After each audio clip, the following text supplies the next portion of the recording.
Roland E. Thomas, Chapter 7 and Problem 7-23.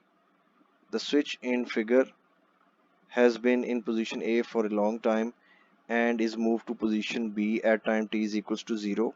Find IL of t for time greater than 0. अच्छा, अब इसमें सबसे पहले जो पोजीशन A है उसका सर्किट हम ड्रॉ करते हैं और उससे हम इनिशियल कंडीशंस फाइंड करेंगे, क्योंकि उसने कहा है कि पोजीशन A पे very long time. So there is a voltage source, then we have a resistor. Now that resistance is 10k. अच्छा, उसके बाद इंडक्टर है.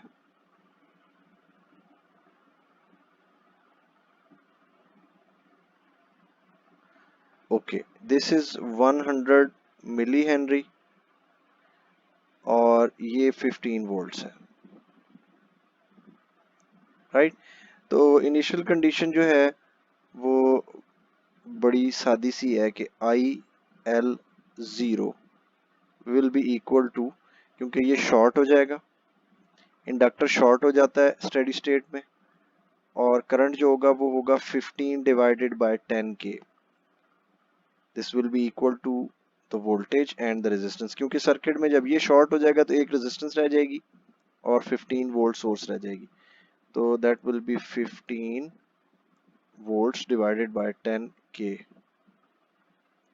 and this will be 1.5 milli amperes.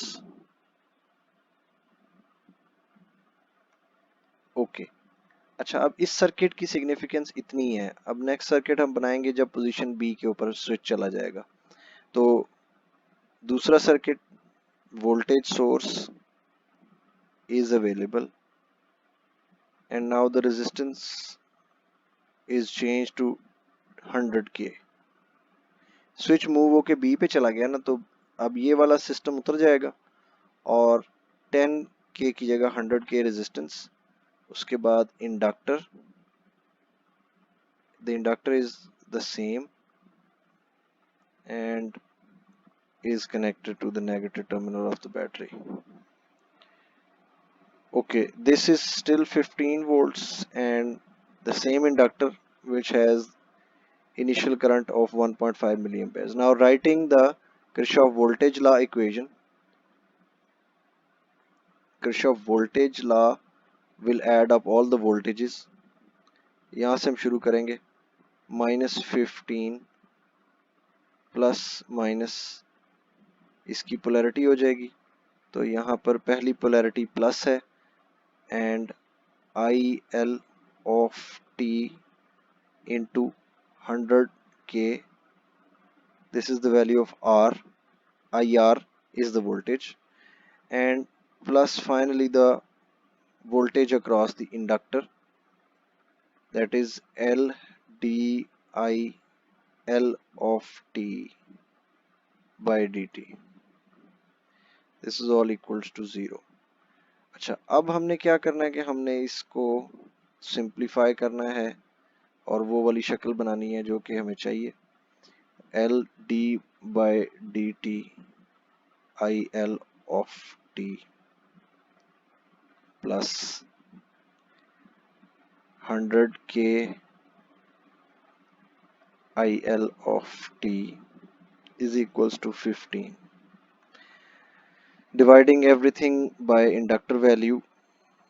अच्छा, ये हमने बार बार मैं बताता हूँ, यहाँ पर भी बता देता हूँ कि इसलिए किया कि हमने d by dt के साथ कोई और कोफिशिएंट नहीं रखना, just to implement the procedure of solution. तो ये हो जाएगा 100k over L I L of t is equals to 15 divided by L. Okay, अच्छा, अब ये जो है section, this is capital A और ये जो सेक्शन है ये small a, and K1 will be equal to capital A over small a. अच्छा, अब कैपिटल A की वैल्यू यहाँ पर है 15 ओवर L और स्मॉल a की वैल्यू है 100k ओवर L. ये L जो है ये कैंसिल आउट हो जाएगा और K की वैल्यू होगी 15 divided by 100K. Now this will become 0.15 milliamperes. 0.15. ये यहाँ पर इसके पॉइंट है ना, तो 1 and 2, तो this will be in milliamperes as well, क्योंकि ये K1 की वैल्यू और नीचे K है। अच्छा, K2 की वैल्यू होती है K1 plus K2 is equal to initial conditions. अब इनिशियल कंडीशंस हमारे पास जो हैं वो हमने पहले कैलकुलेट की हुई हैं और हमें पता है कि it is equal to I guess 1.5 milliamperes. हाँ जी, ये 1.5 मिली एम्पेयर्स है। So we are just going to place this as 1.5 milli Ampere's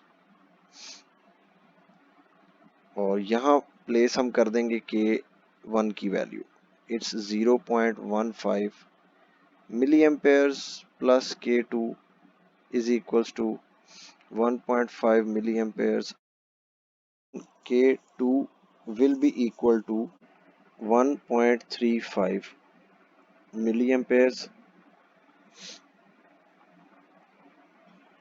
This is the value of K2, and now we can write the value of the active variable. Active variable है IL of t. So the active variable IL of t will be equal to K1. Now K1 is 0.15 milli plus K2 की value 1.35। Now this is normally in negative value, मगर इस दफा ये positive है इस question में। e raise to the power minus a t. अब a की वैल्यू जो है that is 100K over inductor value. तो अब यहाँ पर देखते हैं इंडक्टर की वैल्यू है 100 milli, 100 milli and 100K। a is equal to 100 into 10 to the power 3 over inductor की वैल्यू है 100 milli into 10 power minus 3। So this will be, ये तो कैंसिल हो जाएगा, 10 पावर 6 हो जाएगा।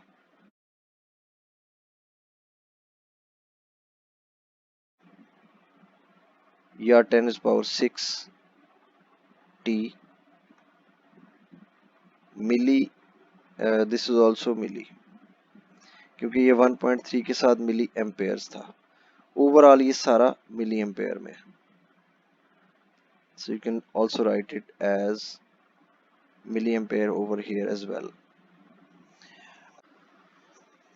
अच्छा, अब ऐसा करते हैं कि इसको ड्रॉ करके देख लेते हैं, ठीक है।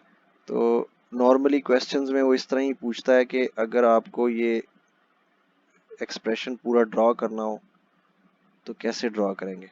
तो क्योंकि ये सारा कुछ मिली एम्पेयर्स में है तो मैं यहाँ पर लिखूंगा I L of t and this will be in milliamperes, और यहाँ पर टाइम की वैल्यू हम लिख देते हैं, this is 10 power 6 means microseconds. तो 1 microsecond, 2, 3, 4 and 5 microseconds, ठीक है जी। तो इसकी कांस्टेंट वैल्यू जो है, this is the forced response and this is the natural response.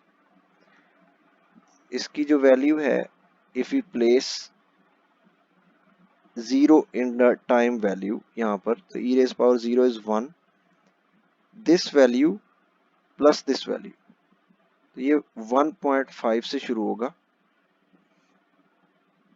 1.5, और उसके बाद ये जो वैल्यू है this will be infinity for time infinity, तो ये चीज हो जाएगी e raise power infinity is 0 into this thing will be equal to 0 and the output value will be equal to 1.0.15 milli.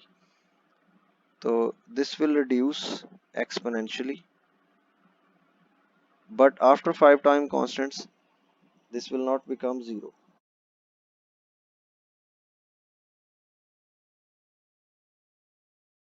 अच्छा, अब इसको आपने क्लियरली ड्रॉ करना है, इस चीज़ का ख्याल नहीं रखना कि बिल्कुल इसको इसके करीब लेके जाना है। ये क्लियर मेंशन होना चाहिए कि ये यहाँ वैल्यू कम होके 0 तक नहीं गई है, इसकी वैल्यू 0.15 तक जानी है। ठीक है जी, इस तरीके से इसको ड्रॉ कर सकते हैं। This is all for this question.